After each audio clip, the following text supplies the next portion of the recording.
Welcome to the only daily podcast focusing on compliance news of the day. Each morning, start your day with a cup of coffee and Tom Fox, the voice of compliance, to hear about 4 of the top compliance, corruption, or leadership stories you will need to start your day. The Daily Compliance News is a production of the Compliance Podcast Network. The Daily Compliance News for May 23, 2025, the Gutless Wonders Edition. We begin with that story from the New York Times, which reports that while public companies are obligated to tell investors how tariffs could affect corporate financial results, they're afraid to do so because they don't want to risk the ire of Donald Trump. So are they engaging in illegal acts, or are they just simply walking a tightrope? Say the wrong word, it might tick off the president. Heaven forbid you would do that. But as companies start to feel the impact, they're going to have to make a decision. Are they going to tell people what the costs are? Are they going to move the price along to customers by raising prices? Are they going to eat it? Are they going to lay off workers? What are they going to do?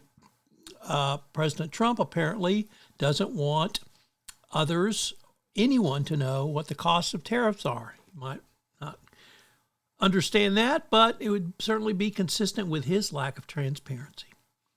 Next up, in a really interesting article from the Wall Street Journal, it reports that Boeing's internal safety plan is, get this, have a hotline. Where did they come up with that? It's just brilliant. They're going to have a hotline, and they're going to have a third party investigate claims, not an employee who speaks up's manager. That's it.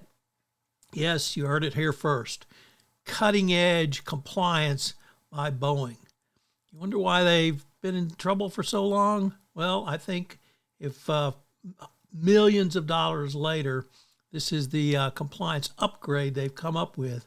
As Todd Haas said in a LinkedIn post today, 8 years since the first 737 MAX crash, and this is what they come up with? Yep, this is apparently it.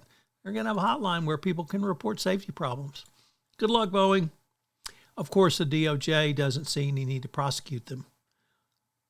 I wonder how much money Boeing donated.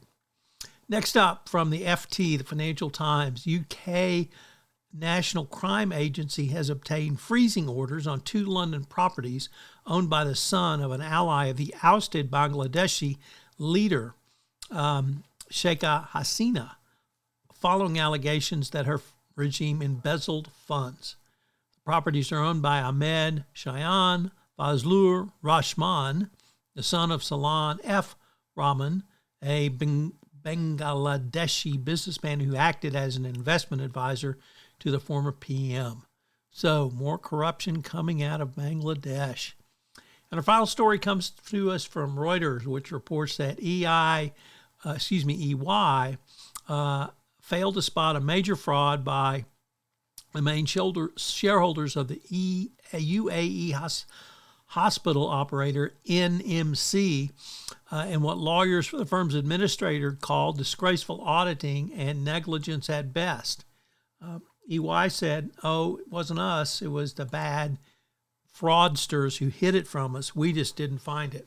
Well, $3 billion in fraud-related losses later, EY is in court trying to not only salvage their reputation, but avoid having to pay damages based upon, once again, not picking up a massive fraud because they didn't look at documents or ask questions.